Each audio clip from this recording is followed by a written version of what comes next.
syukur sama Anda jadi nabi dan tidak akan jadi nabi. Nah, inteleknya itu. Jadi ini penting saya utarakan karena sekarang itu agama mau dicerdasin, ngajinya agak gelem tapi mau kritis. Itu bahaya betul. Makanya innama ahlakal ladzina min qablikum kasratu masa ilim, karena banyak pertanyaan. Ya bahaya betul. Masa Allah dievaluasi. Apa? Makanya saya termasuk gak senang ketika ada sholat gini peregangan apa pernapasan terus kalau sujud apa saya tidak senang. Saya senang saya gini nanti sholat lama-lama fungsinya kayak senam yoga. Gini saja, semua yang diperintahkan Allah pasti ada hikmahnya. Saya yakin ada hikmahnya. Tapi tidak usah hikmah ini jadi tujuan. Kalau nanti jadi tujuan terus orang bilang gini, itu sholat terus sakit, yang nggak sholat sehat habis kamu. Ya kan? Tapi kalau ada orang tahu hikmahnya gini untuk apa, narik nafas atau apa yang gini, ya monggo lah sauni-unimu ya siap apa lah seperti itu. Tapi kalau jadi tujuan, jadi ya sudah yang benar sholat itu apa? Sholat itu bukti ketundukan sama Allah Subhanahu wa ta'ala. Wasjud waqtarib, kalau berani sujud berarti insya Allah dekat sama Allah. Karena itu bentuk tawaduk, bentuk tadzallul, bentuk ubudiyah. Fadkhuli fi ibadi wadkhuli. Lalu kok terus dianalisis ini fungsinya gini, wah repot. Lah nanti kalau ada senam yoga tandingannya lebih efektif. Saya jantungan, sujud kok nggak ngefek, tapi setelah ikut yoga kok ngefek. Saya loh ya, orang boleh nggak berpendapat sependapat sama saya, tapi kalau nggak sependapat keterlaluan yakin. Karena dari saya jelas yang namanya wasjud ya Pak. Udah ada di hadis di Quran wasjud wa tashu, atau sujud dan kamu menjadi nggak ada yang ada ya wasjud. Saya kira demikian. Assalamualaikum warahmatullahi wabarakatuh. Apa langsung selesai aja? Ya. Masalah keimanan. Tanya apa ngeluh? Kalau tanya boleh ya gimana itu? Masalah keimanan tentang qada dan qadar. Oh iya. Kalau qada dan qadar itu kita sudah ditentukan oleh Allah, kenapa masih dimintai pertanggungjawaban? Tidak. Oh iya. Betul. Ya seperti mukadimah saya tadi ya. Jadi ngaji itu harus kafah. Kafah itu artinya komplit. Jadi Nabi dalam banyak hal yang momennya tepat ya menganalisis dengan qada qadar, tapi dalam banyak hal juga melarang orang membicarakan qada qadar. Jadi misalnya gini, kamu kadung ditakdir pernah punya dosa dan kamu ingin tobat, maka dosa yang masa lalu anggap saja qada qadar, terus keinginan tobat itu anggap aturan syariat. Jangan lalu setelah qada qadar kamu tidak berkeinginan tobat. Ini penting saya utarakan karena Nabi itu menghentikan pasti dua kali. Saya jamin di setiap konteks sosial Nabi pasti menghentikan dua kali. Dua kali itu dua solusi. Nabi pernah menghentikan idza dzikiral qadar fa'amsiku wa idza dzikra ashabi fa'amsiku. Jika umatku telah menjustifikasi qada dan qadar fa'amsiku, kamu jangan ikut-ikut. Karena nanti akan yang zina nggak apa-apa, saya sudah qada qadar, yang maling ya nggak apa-apa karena sudah qada. Wah bahaya, bisa hancur syariat kalau seperti itu.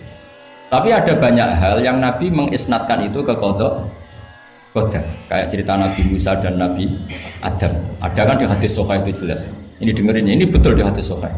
Nabi Musa itu saking Israelnya, memang beliau orang apa? Pertama, semua Nabi kan pasti ngalami diangkat ke alam roh. Nabi loh ya, tidak sampean Nabi. Sama tidak usah ambisi begitu, Nabi ini. Ketika beliau diangkat di alam roh itu ketemu Nabi Adam. Padahal Nabi Adam kan Abul Basar, tokoh utama ada. Pertama ketemu langsung ngomong gini, anta Adam, kamu betul yang namanya Adam? Ya saya Adam. Antal ladzi akhrajtan nasa minal jannati wa asqaitahum. Siapa hadisnya? Antal ladzi akhrajtan nasa minal jannati wa asqaitahum. Gara-gara kamu orang enggak hidup di surga. Jadi kalau sampean marah gara-gara kamu, saya harus cari uang sampai Korea. Coba kalau kita masih di surga, enggak perlu kerja di mana? Karena semuanya tersediakan, enggak punya istri jelek, semuanya cantik karena bidadari. Gara-gara jenengan kita harus keluar di bumi dan keluar dari surga. Nabi Adam itu karena orang sepuh ya, beliau santai saja. Anta Musa, kamu betul Musa? Ya, saya Musa. Anta kalimu, ya saya kalimu. Anta Sofio, ya saya. Nabi Adam masih muji-muji. Ini pentingnya orang bijak. Jadi kalau sama nanti ngelawan saya tetap bijak insya Allah. Tapi sampai bisa neraka, ngelawan Kiai itu dosa. Dosa sekali, bukan dosa biasa, sangat dosa. Nabi Musa, Nabi Adam masih anta Sofio, anta kalimu. bukankah kamu melihat di Taurat bahwa saya akan dosa dan akan dosa saya sudah ditulis 40 tahun sebelum saya dosa? Iya ya Musa, iya ya Nabi Adam, ya betul gitu. Berarti kamu mengkritik saya, atalumunani fi amrin qad qadahu. Kamu mengkritik saya, menyalahkan saya dengan sesuatu yang sudah digodok-godok oleh Allah sebelum saya lakukan. Jadi sudah ditulis sama Allah 40 tahun sebelum saya salah, sudah ditulis skenario-nya nanti Adam akan salah terus keluar dari surga. Memang dari awal skenario-nya seperti itu. Itu ibarat istri kamu sudah tahu ini kalau miskin seperti kalau sudah kaya ini pola, itu sudah tahu. Tapi anehnya istri kamu ketika nyata pola kok tidak siap, padahal sebetulnya sudah tahu gitu ya kan. Makanya saya kalau ngaji di mana-mana bilang kelirunya orang Indonesia itu satu, kalau ilmunya terbukti itu tersiksa, itu kelirunya orang ini. Semua cowok tahu nggak? Semua lelaki tahu nggak? Kalau nggak pernah nafkahi diomelin, tahu nggak? Tahu. Tapi ketika itu nyata nggak siap. Harusnya ketika nyata diomelin, alhamdulillah ilmu saya benar terus. Tapi istri kamu juga gitu. Biasanya wong lanang nek duwe akeh pola.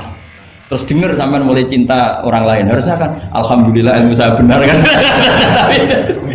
Artinya gini, manusia saja bisa memprediksi. Kan nggak mungkin kita nyifati Allah nggak tahu Nabi Adam salah sebelum nyata-nyata salah. Tentu itu tidak mungkin. Nah, maknanya kodok-kodar kira-kira gitu. Allah itu tahu apa yang akan terjadi. Tapi tetap saja ini nggak boleh dipakai justifikasi untuk maksiat. Makanya jelas aturan Quran, saya mohon kamu nggak boleh salah. Ini nanti saya baca. Saya hafal tapi ini biar tamu ayatnya. Itu ayatnya kan ma asoba musibatin fil ardi wala fi anfusikum illa fi kitabim min qabli an nabraha inna dzalika 'ala Allahi yasir likai la ta'sau 'ala ma fatakum wala tafrahu bima.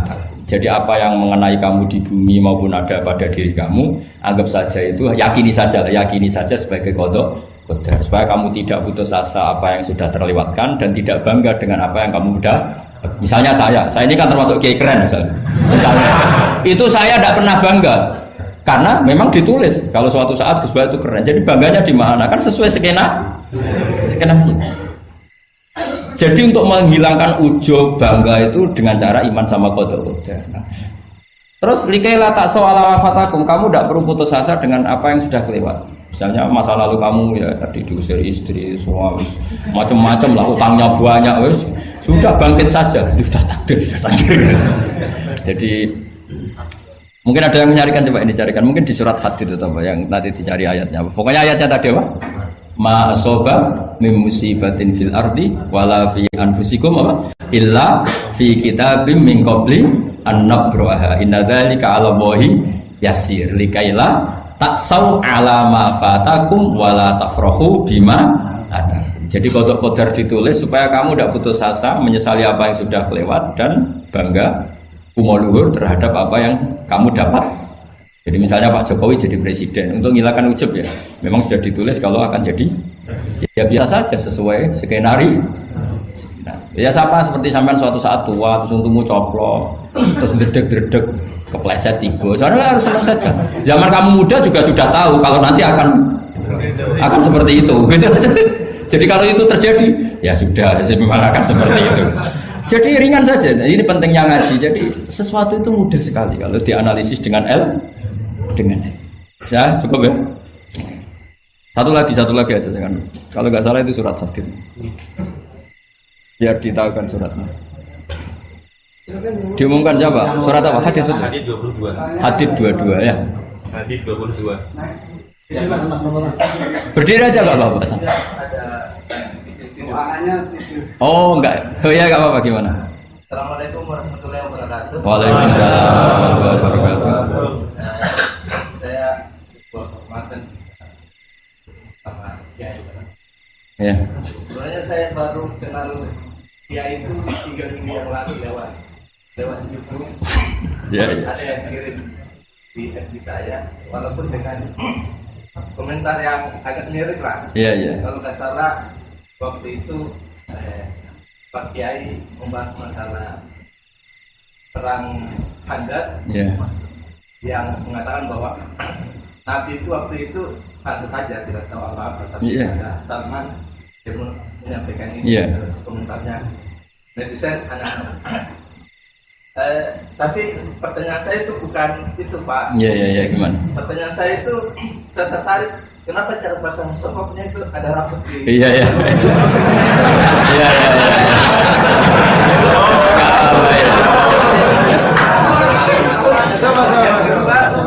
Yang kedua, sebenarnya hal umum.